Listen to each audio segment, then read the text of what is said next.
ست كبيرة وقعت عملة في ماكينة البيع واختارت آخر باكو بسكويت. فجأة البسكويت علق وما طلعش. بصت حواليها وما كانش في حد. بدأت تخبط في الماكينة بعنف وحاولت كذا مرة بس من غير فايدة. وفي الآخر مشيت وهي متضايقة. بس بعد ما مشيت خطوتين لفت ورجعت تاني.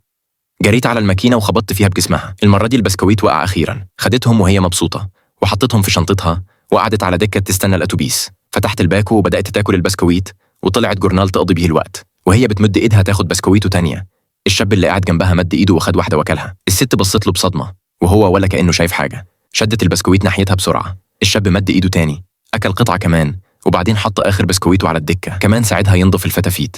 الست العجوز اتجننت من الغضب.